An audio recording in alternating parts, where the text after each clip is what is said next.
ولا تجعلوا مع الله إلها آخر إني لكم منه نذير مبين كذلك ما أتى الذين من قبلهم من رسول إلا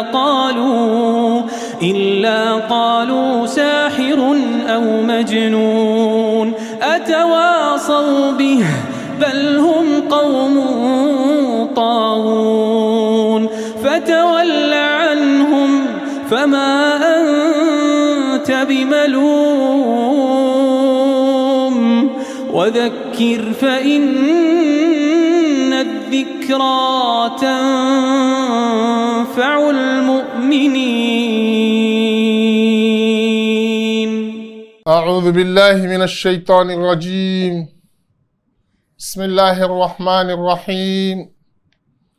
إن الحمد لله نحمده ونستعينه ونستغفره ونستهديه ونعوذ بالله من شرور أنفسنا وسيئات أعمالنا من يهده الله فهو المهتدي ومن يضلل فلن تجد له وليا مرشدا وأشهد أن لا إله إلا الله وحده لا شريك له وأشهد أن سيدنا وحبيبنا وقدوتنا محمد صلى الله عليه وعلى آله وصحابته ومن اهتدى بهديه إلى يوم الدين.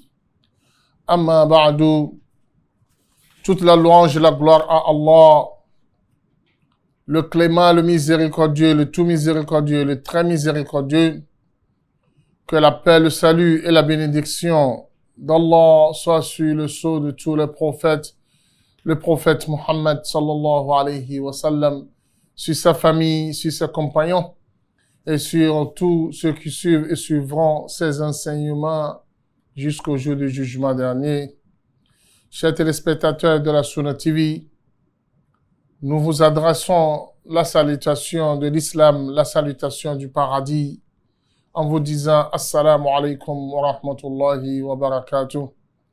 Que la paix, la bénédiction, le salut d'Allah soit sur vous et qu'Allah subhanahu wa ta'ala vous comble de ses bienfaits, qu'il vous assure et qu'il vous assiste dans vos affaires, dans vos activités, qu'il continue toujours à vous accompagner tout au long de votre vie.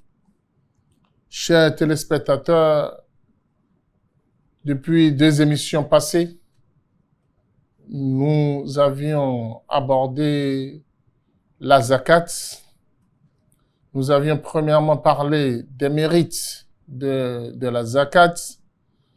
La fois passée, nous avions parlé des dangers qu'encourent ceux-là qui négligent la zakat ou qui refusent d'en acquitter.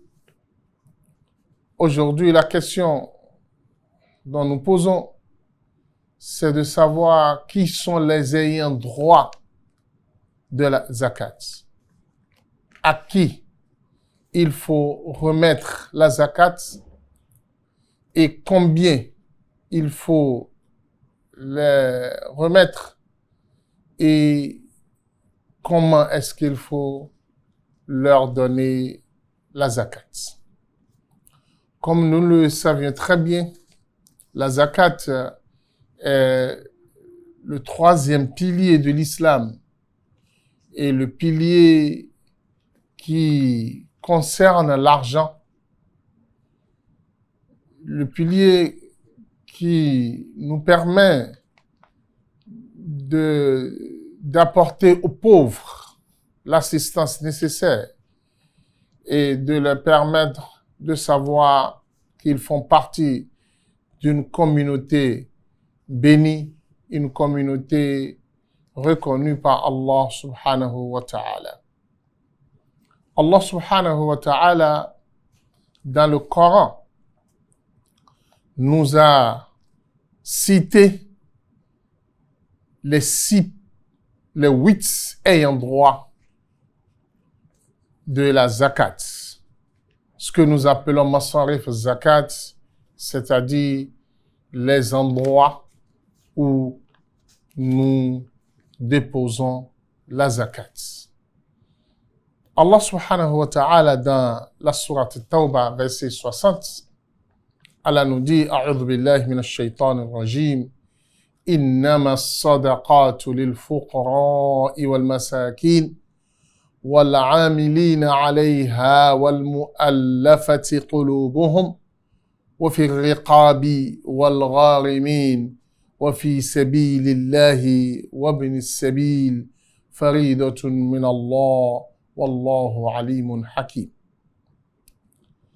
Allah subhanahu wa ta'ala nous dit que les sadaqat, qui signifie la zakat et l'aumône, c'est-à-dire l'aumône obligatoire que le musulman doit sortir de ses biens une fois l'an, c'est-à-dire après l'exercice financier d'un an, après une année de travail, le musulman est appelé à s'acquitter de la zakat. Et Allah subhanahu wa ta'ala nous notifie ici ceux-là à qui nous devons donner la zakat. Elle a dit, les sadaqat ne sont destinés que à ceux-là que nous voulons citer. Premièrement, les pauvres, al-fuqara. Deuxièmement, al-masaki, les indigents. Wal-amilina alayha, ceux qui y travaillent. C'est-à-dire ceux qui sont en charge de la récupération de la zakat. Wal-mu'allafati qulubuhum, ceux-là dont nous voulons gagner leur cœur à l'islam. Nous voulons les encourager à rentrer dans l'islam ou à y maintenir. Wa fi riqab,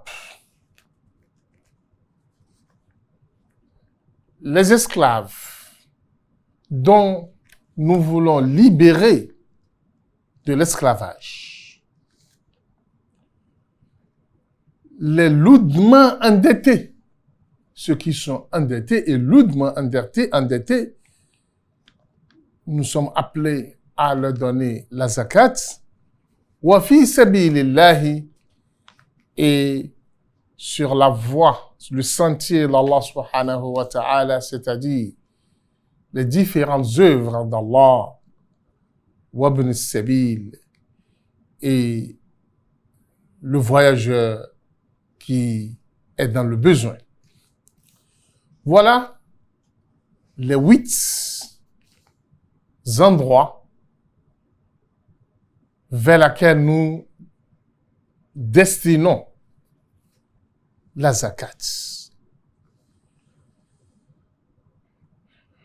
À travers cette émission, nous voulons apporter des éclaircissements sur chaque ayant droit et combien il faut lui donner. Premièrement, comme le Coran l'a cité, al-fuqara, les pauvres. Il faut savoir que les 2 premières catégories qui sont les pauvres et les indigents, la différence se situe selon la terminologie islamique entre les pauvres et les indigents, c'est que les pauvres sont ceux-là qui n'ont pas la capacité d'avoir à manger pour le petit déjeuner. C'est peut-être à l'heure du petit déjeuner qu'ils ont ce qu'ils vont manger. C'est-à-dire, ils n'ont rien de garanti. Quand ils finissent le petit déjeuner, le souci du déjeuner commence. Comment est-ce que nous allons obtenir à manger à l'heure du déjeuner? Exactement aussi pour le dîner. C'est-à-dire, quelqu'un qui n'a pas les moyens pour assurer quotidiennement ses repas. C'est celui-là qui est considéré comme le pauvre. Il est suivi des indigents. Les indigents, comme le prophète Mohammed sallallahu alayhi wa sallam l'a su bien expliqué, l'indigent n'est pas celui-là dont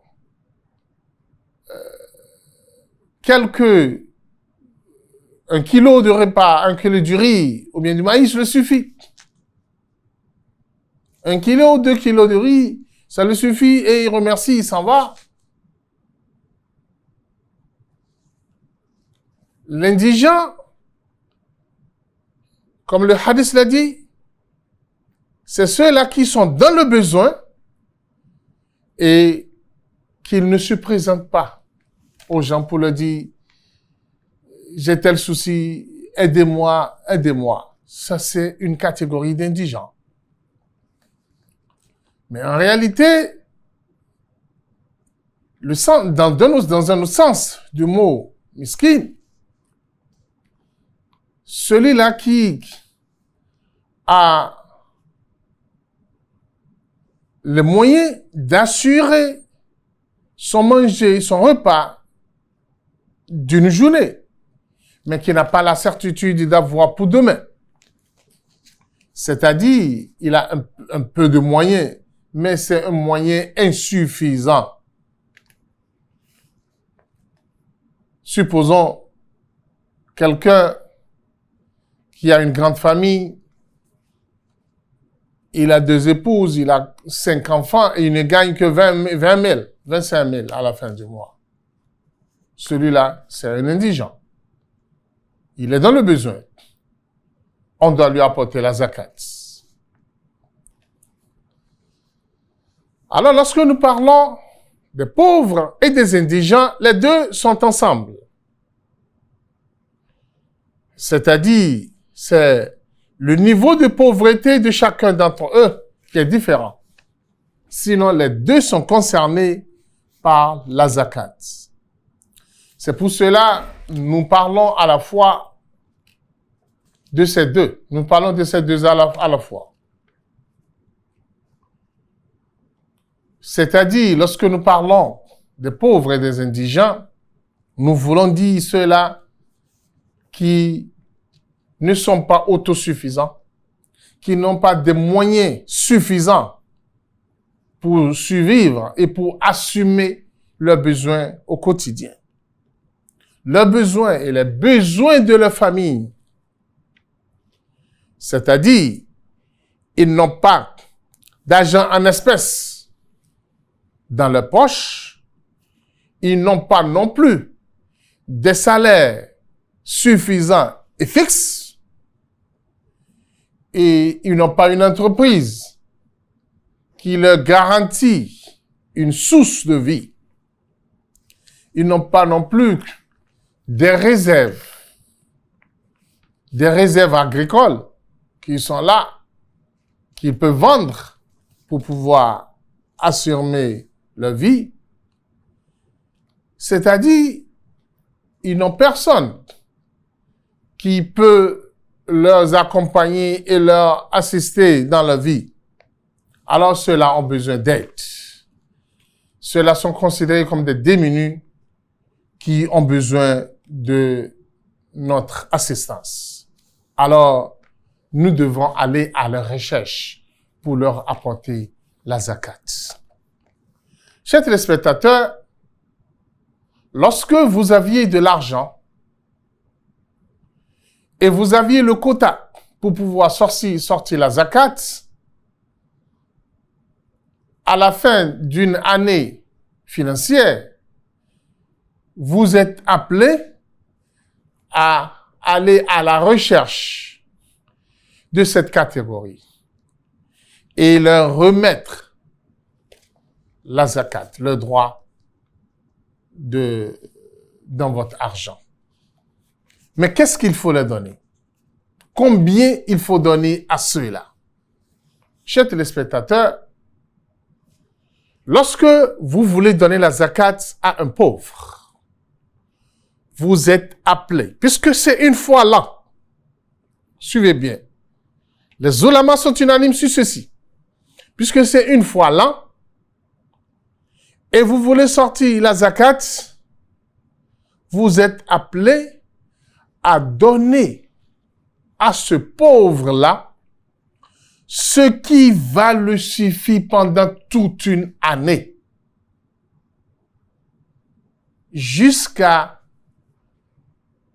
l'année prochaine, au même moment, où vous seriez encore appelé à sortir la zakat de l'année-là, vous devrez donner à ce pauvre le montant pouvant lui assurer sa vie. C'est-à-dire, il est dans le loyer. Combien il va payer pour le loyer pendant 12 mois? Il veut manger. Ses enfants vont manger. Qu'est-ce qu'ils ont besoin pour manger jusqu'à l'année prochaine? Vous allez évaluer cela et de la zakat, vous leur donnez ce montant. Sûrement, lorsque votre zakat est énorme, supposons que vous voulez sortir la zakat de 100 millions maintenant, par exemple, et ce qui vous donne 2 500 000, lorsque vous évaluez ce que le monsieur aura besoin, vous voyez que ça atteint le montant, vous devez donner ça à ce pauvre. Alors vous allez comprendre avec moi que lorsque vous n'aviez pas un grand montant à sortir pour la zakat, c'est vraiment gauche que vous partagez la zakat en 2 ou 3 pauvres. Parce que un pauvre qui a besoin pour survivre, qui a besoin de 2 millions pour survivre, et vous voulez sortir une zakat de 2 millions ou bien de 1 million, et vous partagez ça entre 4, 5 pauvres, imaginez-vous, est-ce que vous êtes en train d'assumer la survie de ces pauvres-là, ou bien vous êtes en train de leur créer encore d'autres soucis? Je parle en ces termes des pauvres qui n'ont plus la capacité de travailler, qui n'ont plus les moyens de travailler, qui sont déjà vieux. Et donc, si vous leur donnez l'argent pour travailler, ils ne pourront rien rapporter. C'est de ceux-là qu'il s'agit ici. Mais si c'est un pauvre qui a la capacité de travailler, il est préféré que vous l'aidiez à se lancer en lui donnant la zakat et l'aider aussi à évoluer, à se développer. Alors je dis tantôt que nous devons donner à un pauvre ce qui va lui suffire pendant toute une année. Sa famille et lui. Le loyer, le manger, vous devrez évaluer cela et vous leur remettre cela. Certains pays ont essayé un système et ça a marché.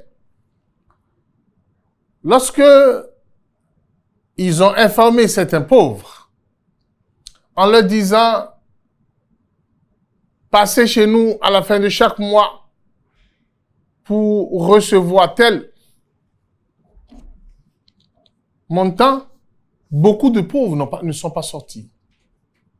Je parle ici d'une catégorie de pauvres dont le Coran en a parlé en disant « La yas'alouna an-nasa ilhafa » Il y a des pauvres qui ne se préoccupent pas des riches en allant se poser, en allant tendre la main ou se présenter d'un temps à l'autre pour réclamer ceci ou cela, même s'ils sont dans le besoin, personne ne peut le savoir. Il y a ces catégories-là.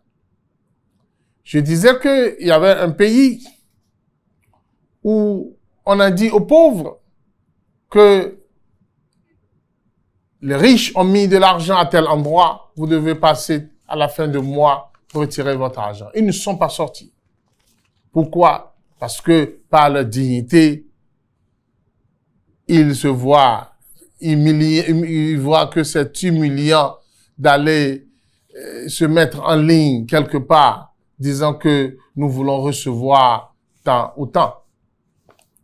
Alors, les organisateurs ont compris, ils les ont créé des comptes dans les banques et chacun, à la fin du mois, va maintenant avec sa carte comme tout le monde pour aller recevoir sa part de la zakat.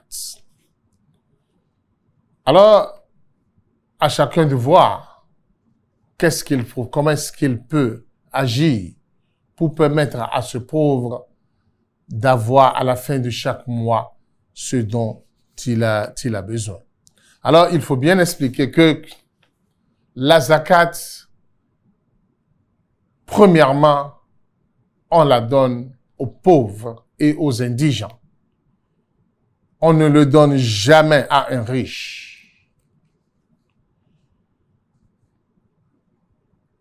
Quelqu'un qui a la capacité de travailler et qui ne travaille pas, on ne lui donne pas la zakat. On ne lui donne pas la zakat. Il n'a qu'à le travailler. Puisque le prophète Muhammad sallallahu alayhi wa sallam, un jour, deux jeunes hommes forts, robustes, à l'âge de travailler, sont allés se présenter devant le prophète Muhammad sallallahu alayhi wa sallam à la recherche de la zakat. Le prophète Muhammad sallallahu alayhi wa sallam les a regardés et il a baissé ses regards. Il les a regardés une seconde fois en leur disant « Vous avez besoin de la zakat ?» Ils ont dit « Oui ». Le prophète Muhammad sallallahu alayhi wa sallam dit « Si vous voulez, je peux vous en donner. Mais sachez que la zakat n'est pas pour les riches et pour ceux qui sont forts et qui sont robustes et qui ont la capacité de travailler. » Alors, il faut que nous attirons l'attention de nos frères qui s'acquittent de la zakat en donnant aux pauvres un montant qui ne lui suffit pas pendant 2 semaines en disant qu'ils lui ont donné la zakat. Lorsque vous ne donnez pas à un pauvre ce qui va le suffire pour résoudre son problème, vous ne lui avez pas encore donné la zakat parce que vous n'êtes pas en train de l'aider à résoudre ses problèmes. Alors, nous qui avions l'habitude de mettre quelques billets de banque dans les enveloppes et partager ça à un grand nombre pensant que ça là, c'est la sadaqa. Ce n'est pas la zakat. La zakat, vous êtes appelé à donner aux pauvres le montant pouvant le suffire pendant toute une année. C'est ce que les ulama ont dit, et c'est sur quoi ils sont unanimes, au lieu de donner à 5 pauvres, vous pouvez donner à un seul pauvre et vous l'aider à se libérer de la pauvreté un temps soit peu. Qu'Allah subhanahu wa ta'ala nous comble de ses bienfaits. Nous vous reviendrons après la pause pour poursuivre notre émission. Assalamu alaikum warahmatullahi wabarakatuh. Ìkànnì tẹ́ ń wò yìí náà ní ìkànnì Sunna TV. Níbi tí àwọn onímọ̀ ti ń tẹ ìmọ́lẹ̀ sórí ẹ̀sìn Islam látòrí Sunna TV. Ìmọ́lẹ̀ nínú Sunna Nabi Muhammad sallallahu alayhi wa sallam. Ní gbogbo ìgbà ní kẹ́ ẹ máa wò wá tí ẹ sì máa rí ẹ̀kọ́ ìsìn kọ́ lórí ìkànnì yìí náà ni o. Òun ló múlẹ̀ rẹ̀kẹ̀tẹ̀ yàtọ̀ yìí. Gbogbo mùsùlùmí lọ́kùnrin àti lóbìnrin ẹ jẹ́ ká máa wo Sunna TV. Ẹ jẹ́ àwọn ọmọ wa náà máa wo Sunna TV kí wọ́n lè bá ní ìmọ̀ tó péye nípa Sunna. Ìkànnì tó ń tàn mọ́lẹ̀ sínú ẹ̀sìn ni Sunna TV Yorùbá. Ẹ máa wò wá ní gbogbo ìgbà kẹ́sì máa kọ́ ẹ̀kọ́ tó péye nípa Sunna. Nous poursuivons toujours notre émission qui tourne autour des ayants droit de la zakat et les catégories des personnes à qui Allah subhanahu wa ta'ala a recommandé de leur distribuer la zakat. La troisième catégorie, que comme le Coran l'a cité, al-amiluna alayha, ceux qui y travaillent, c'est-à-dire ceux-là dont l'État islamique ou bien le gouvernement islamique envoie pour aller récupérer la zakat auprès des riches. Dans les pays islamiques, ce sont des fonctionnaires du ministère des Finances ou bien de l'institution qui est à la charge de la zakat qui s'en occupe. Alors, dans ce cas espèce, l'institution donne déjà le salaire à ces personnes, alors ces personnes n'ont plus droit à la zakat.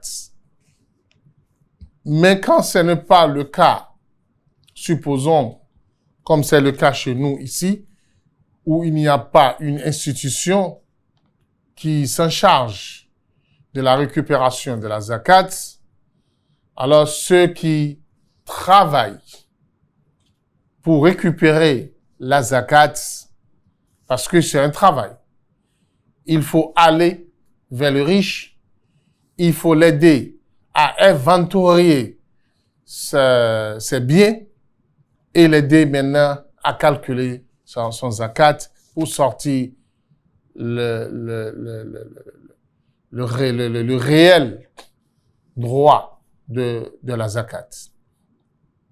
Alors, dans ce cas, nous sommes invités à donner la zakat à ces personnes-là qui travaillent pour récupérer la zakat. Mais combien on doit lui donner? Nous devons lui donner le montant habituel connu comme étant la rémunération d'un travail pareil. Ceux qui travaillent dans des domaines pareils, combien on les donne habituellement? C'est ce que nous allons enlever de la zakat et remettre à ceux qui travaillent pour récupérer la zakat. Ce n'est pas que quelqu'un qui sort sa zakat va dire, alors, imam, oustaz, comme on a dit, que ceux qui travaillent pour récupérer la zakat, on peut leur donner, on leur donne la zakat. Et maintenant, tu sors ta zakat, tu dis, imam, tenez ma zakat, alors que l'imam est riche. L'imam ne fait pas partie de ceux qui doivent prendre la zakat. Tu lui donnes, tu as jeté ton argent par la fenêtre, tu ne t'es pas acquitté de la zakat. Car la zakat doit être donnée aux ayants droit. L'imam est riche, il ne fait plus partie de ceux qui doivent prendre la zakat. Le cheikh, l'alpha est riche, il a de l'argent, il a ce qui lui suffit, ce qui lui sort du lot des pauvres ou bien des indigents, il ne fait plus partie de ceux qui doivent prendre la zakat. Et c'est à celui qui veut sortir ses aumônes de voir à qui il est en train de donner ses aumônes. Comme je le disais, si celui-là qui récupère la zakat a déjà ses salaires, on ne lui donne plus. Mais s'il n'a pas de salaire, on essaie de voir le montant habituel qu'on paye à ceux qui travaillent dans ce domaine et on retire cela de la zakat et on le lui donne en assurant le reste de la zakat en partageant ça aux ayants droit. Quatrième catégorie de personnes à qui il faut donner la zakat, le Coran dit wal mu'allafati qulubuhum, c'est-à-dire des personnes qui ne sont pas des musulmans, mais qui persécutent les musulmans et qui ne laissent pas les musulmans tranquilles dans un endroit et réclament des montants pour pouvoir assurer la sécurité. Nous sommes appelés à donner une partie de la zakat pour sauver les musulmans dans cet endroit.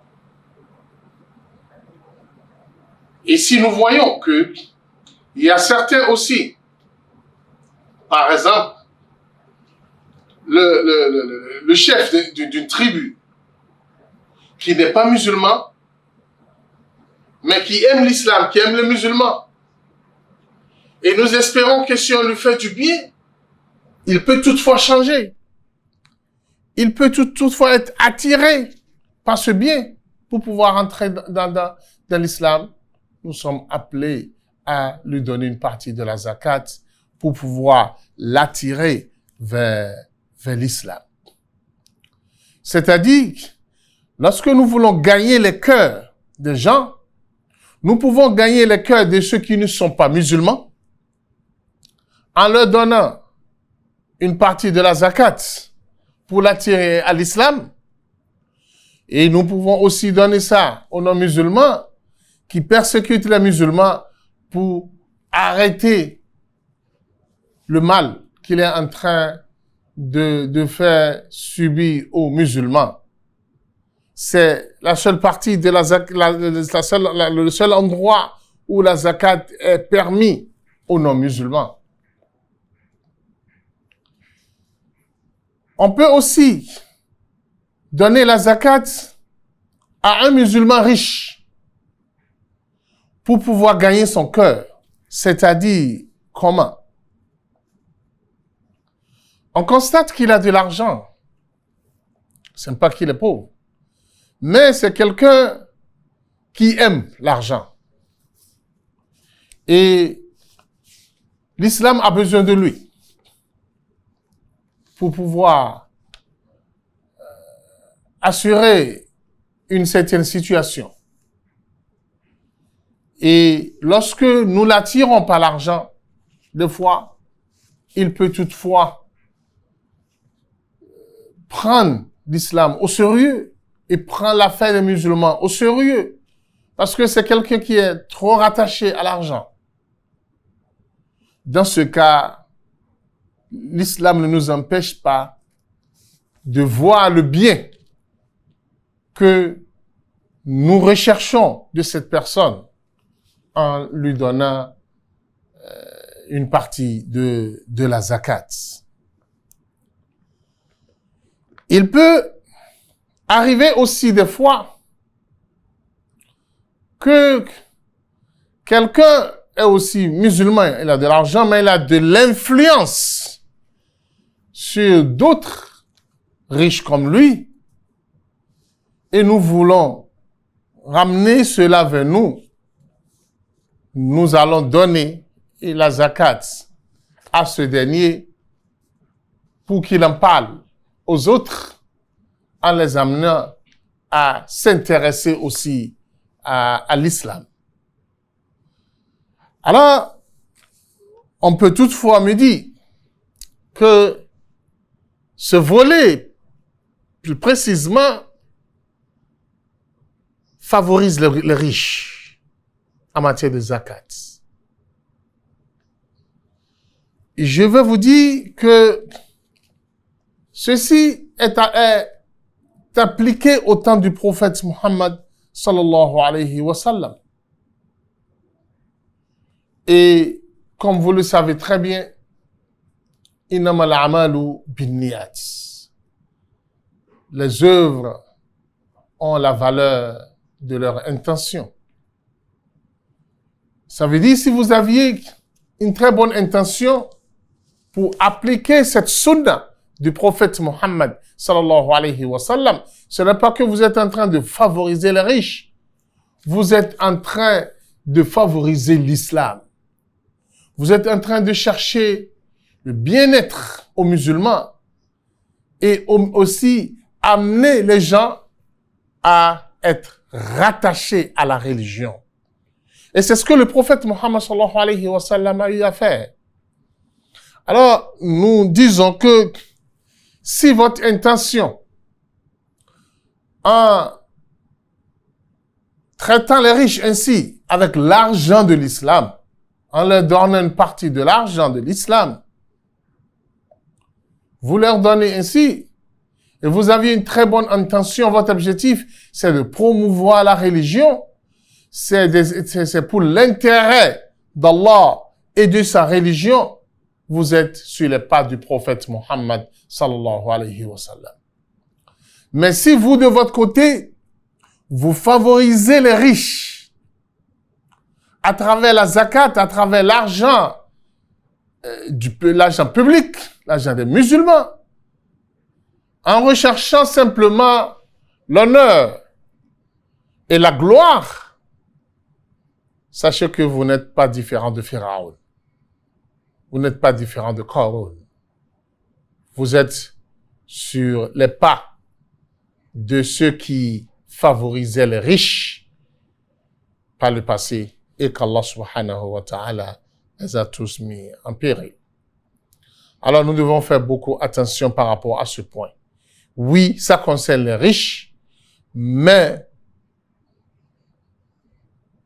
ça a pour objectif la promotion de l'islam, les intérêts islamiques, le développement de l'islam dans le milieu où les mécréants persécutent les musulmans et les musulmans ont besoin de soins, de soutien, on doit leur apporter ce soutien-là, leur apporter de l'argent pour pouvoir les aider à s'en sortir de cette difficulté. C'est ça l'objectif.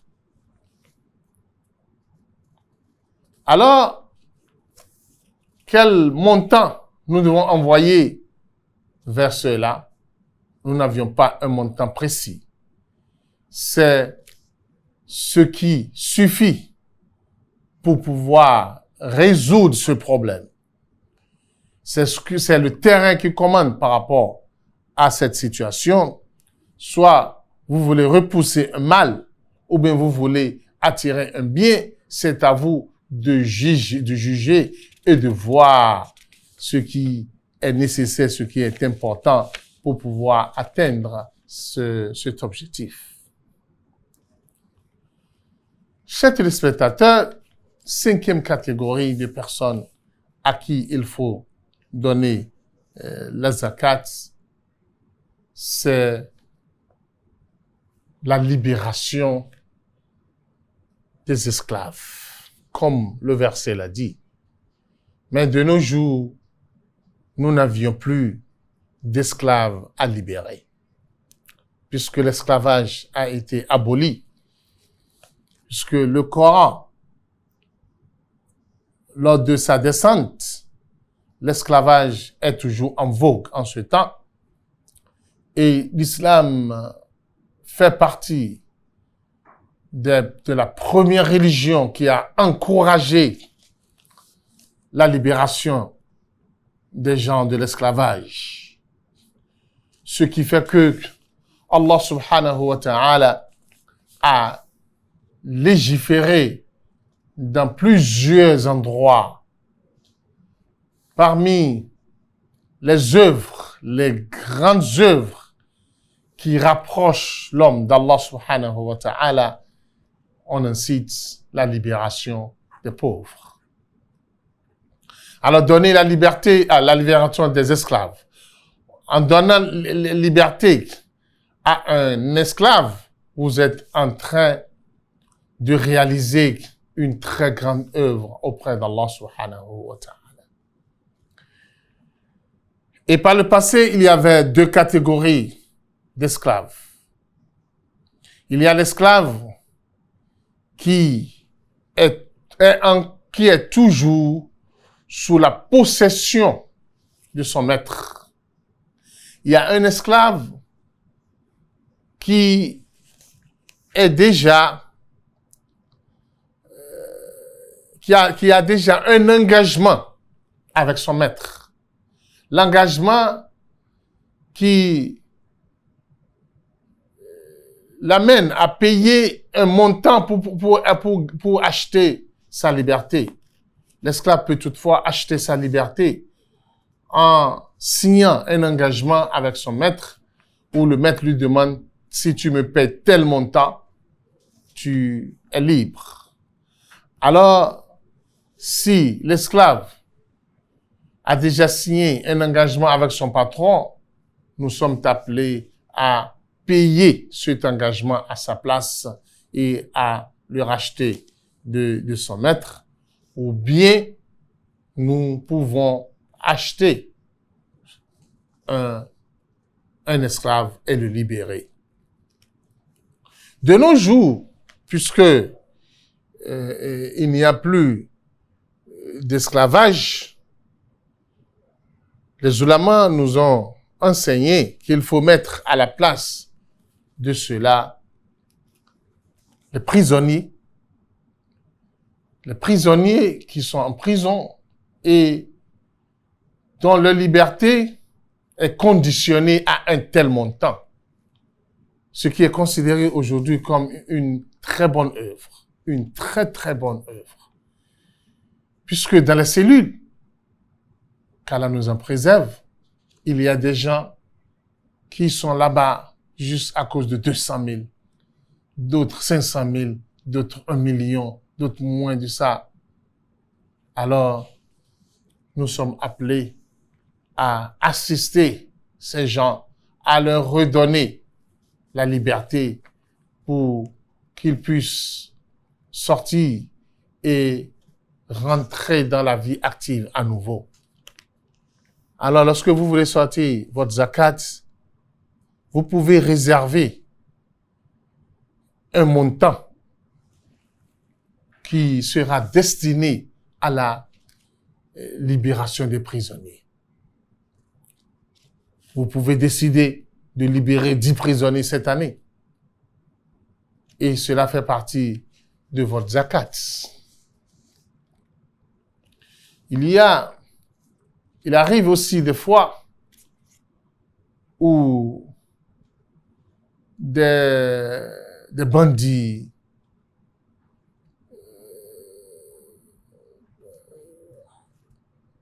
volent des gens ou bien il prend le bien de quelqu'un et il lui réclame tel montant pour pouvoir lui redonner son bien, ou bien c'est son fils qu'ils ont pris avant de libérer son fils, il réclame un montant et vous êtes dans un pays où l'État est incapable de vous aider. L'État est incapable de vous aider et il n'y a aucun moyen pour pouvoir localiser ces bandits et les arrêter et les présenter devant la justice. Alors dans ce cas, il vous demande du rançonnement. Vous êtes appelé à la zakat. Cet endroit fait partie des endroits où nous pouvons sortir la zakat pour pouvoir libérer cet enfant ou bien libérer ce groupe de personnes. c'est le sens que nous pouvons donner à ce verset de nos jours. Alors, pour quelqu'un qui est en difficulté pareille, vous pouvez l'aider à s'en sortir à travers la zakat. 6e catégorie des personnes ayant droit à la zakat, al-gharimoun. Les gens qui sont lourdement endettés. Je pense que de nos jours, qu'Allah nous pardonne, beaucoup de nos frères sont concernés par ceci. Ceux qui sont pourchassés par la banque, par les banques un peu partout, sont nombreux. Puisque les vendeurs d'illusions, à travers le crédit bancaire, les ont plongés dans ces différentes dettes. Et aujourd'hui, beaucoup en souffrent. Ils ont déjà saisi les maisons des gens, les entreprises de certains, même la maison où certains vivent avec leurs enfants est déjà saisie. Si nous étions dans un pays où les gens s'acquittaient de la zakat, je pense que beaucoup allaient être sauvés. Mais qu'Allah nous pardonne. Qu'Allah nous pardonne. La solidarité entre nous les musulmans, on ne comprend plus. Elle est à quel niveau? Je disais que ceux qui sont lourdement endettés, il peut être endetté pour ses intérêts personnels. Supposons, il a pris le crédit pour faire le commerce et il a échoué dans le commerce. Il a connu des pertes. Nous devons l'assister par la zakat. Il a lancé un projet et le projet n'a pas abouti. Nous devons l'assister. Il s'est endetté pour construire sa maison et il n'a pas pu rembourser. Mais nous mettons en garde. Ceux qui s'en vont prennent l'argent à la banque pour pouvoir construire. Tu prends le crédit à la banque. Maintenant, tu dois payer le capital et les intérêts à la fois. Vraiment, ça là, c'est encore très grave.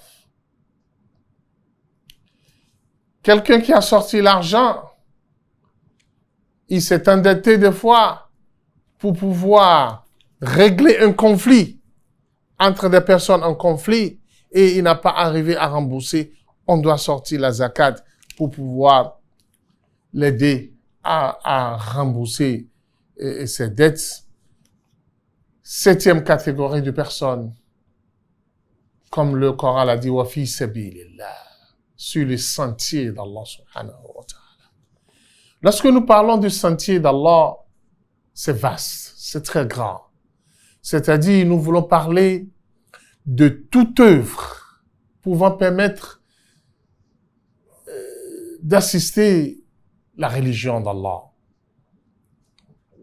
d'aider la religion d'Allah, de faire l'appel à la religion d'Allah, de promouvoir la parole d'Allah, c'est-à-dire l'entretien des mosquées, le paiement des salaires des maîtres coraniques, l'assistance aux élèves coraniques, ainsi de suite. Tout cela rentre dans le sentier d'Allah subhanahu wa ta'ala. 8e catégorie de personnes, c'est le voyageur, que le Coran appelait Ibn Sabil, c'est-à-dire l'enfant de chemin, si nous traduisons littéralement. L'enfant de chemin, c'est-à-dire le voyageur. Le voyageur qui est en difficulté, vous devez comprendre. Il peut être riche chez lui, mais il est arrivé à un endroit où il est bloqué. Il ne peut plus poursuivre le chemin parce qu'il n'a plus de moyens. Il n'a plus de moyens. Par le passé, c'était très criard parce que il n'y avait pas de banque, il n'y avait pas une possibilité de transfert. Aujourd'hui, il y a la possibilité de transfert, il y a un peu de suite, ça fait que cette affaire-là a diminué, mais ça existe toujours. Et par le passé, les gens construisaient des maisons d'accueil pour accueillir les voyageurs. Mais de nos jours, il y a déjà des hôtels et consorts. Mais néanmoins, quand nous avions des gens qui sont en pareille difficulté, nous devons... Et il faut signaler un point. Nous ne parlons pas de quelqu'un qui veut voyager et qui commence par dire que je suis Ibn Sabil. Tu n'es pas Ibn Sabil parce que tu es chez toi. Tu n'as pas encore commencé le voyage. Tant que le voyage n'a pas encore commencé, on ne considère jamais la personne comme étant Ibn Sabil. Et pour finir, il faut rappeler que beaucoup de nos frères ont l'habitude de sortir les zakats pendant le mois de Ramadan. C'est bon. Ce n'est pas obligatoire d'attendre la fin de l'exercice. Vous pouvez sortir pendant le mois de Ramadan en considérant positivement ce que vous devez sortir pendant la fin de l'exercice. Mais ce qui nous intéresse, ce n'est pas le temps. C'est à qui il faut donner. Respectez ceux-là à qui il faut donner la zakat parce que de nos jours, il y a trop de menteurs. Il y a beaucoup de gens qui viendront vous dire qu'ils sont pauvres.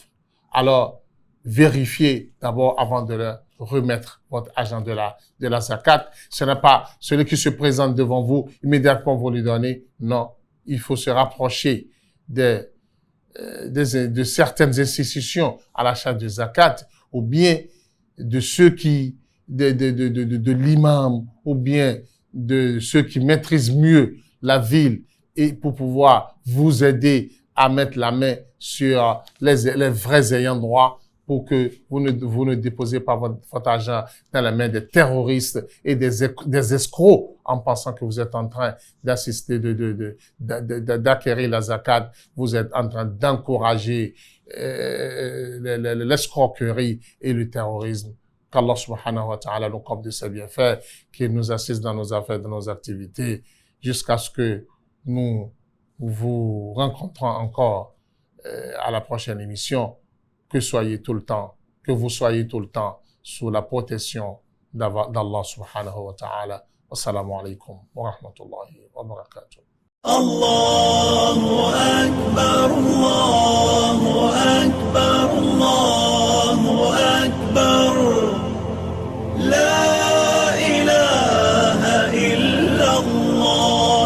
Allahu Akbar, Allahu Akbar. ولله